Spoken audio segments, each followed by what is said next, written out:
et Benjamin Muller. Bonjour Benjamin. Bonjour Marion, bonjour à tous. Ça va bien? Ça va et vous? Oui, ça va fort bien. Alors vous, je vous sens pas du tout burn-out. En revanche, vous allez nous parler de l'inverse. Enfin, un genre d'inverse qui est le bore-out, soit le syndrome de l'ennui extrême au travail, qui est pour autant quelque chose de très sérieux. Oui, il faut le préciser que c'est sérieux parce que j'en parlais ce matin dans les couloirs avec quelques collègues d'Europe 1 dont je tairai les noms et qui me disaient tu parles, ne rien faire au bureau et être payé, c'est le rêve. Alors non, Anissa, tu ne peux pas dire ça. Oh là là, Une fois de plus, tu fais un raccourci, ce n'est pas le rêve.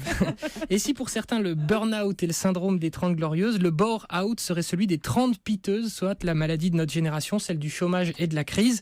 Le bore-out syndrome, c'est le syndrome du salarié qui s'épuise parce qu'on ne lui donne rien à faire. C'est une sorte de placard, mais un placard subi. Alors il faut imaginer le bore-out, vous arrivez au boulot le matin, vous n'avez rien à faire, personne n'attend rien de vous, aucune reconnaissance, aucune réunion, votre téléphone ne sonne jamais et les seuls mails que vous recevez sont les mails collectifs internes à la boîte pour annoncer un départ ou une naissance dans l'entreprise, autant dire l'angoisse absolue. Un économiste, Christian Bourrion, qui a beaucoup travaillé sur ce sujet, détermine les 4 phases du bore-out. 1. Le salarié est dans l'attente, il n'a rien à faire mais il y croit toujours. 2. C'est le temps de la réaction, il essaye alors de jouer sur les horaires, d'allonger ses pauses ou d'inventer son propre travail, bref, de tuer le temps. 3. Apparition des symptômes médicaux, là on peut commencer à parler de dépression. Et 4.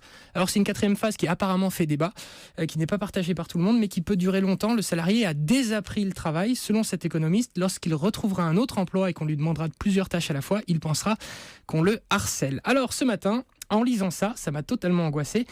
Et en fait, je sais pourquoi ça m'a autant angoissé, parce que ça m'a rappelé l'une de mes toutes premières expériences professionnelles, une expérience que tout le monde a connue. Cette expérience a un nom, le stage. Bravo. Vous vous souvenez du stage de 3e cette semaine? C'est une seule semaine, hein, ça paraît pas long, et pourtant c'est interminable et atroce pour tous les ados qui ont à peu près 14-15 ans. Mon stage, c'était au journal Le Républicain Lorrain à Metz. Alors ils étaient tous adorables avec moi. Mais bon, j'étais comme tous les stagiaires de 3e, c'est-à-dire coincé, timide, pas drôle, peu loquace. Donc rapidement, ils m'ont installé devant un ordinateur, je les comprends une fois de plus, je le dis, et ils m'ont dit voilà, ça c'est les dépêches, tu peux les lire, tu verras c'est sympa, et s'il y en a un qui t'inspire, tu viens nous voir. Alors moi j'étais très coincouille, j'ai pas osé, du coup une semaine entière de 8h à 18h à lire les dépêches, c'est passionnant les dépêches, surtout que ça traite de tous les sujets. J'ai voulu mourir à cet instant, et ça n'a duré qu'une semaine. Depuis, quand il y a des stagiaires avec nous, j'essaye toujours de leur donner des trucs à faire, même si c'est pas toujours simple vu les stagiaires qu'on reçoit. Enfin bref, et donc cette expérience non, là il y en a pas en ce moment.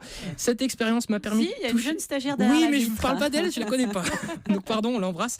Et donc cette expérience m'a permis de toucher du doigt ce que l'on appelle le bore-out, et franchement, je comprends à 100% qu'on commence à s'intéresser à ce syndrome. Voilà, et on embrasse Alexandra, qui est donc la stagiaire derrière la vitre qui nous accompagne aujourd'hui. Professeur Le Joyeux, ça existe vraiment? C'est aussi sérieux que ça, le bore-out?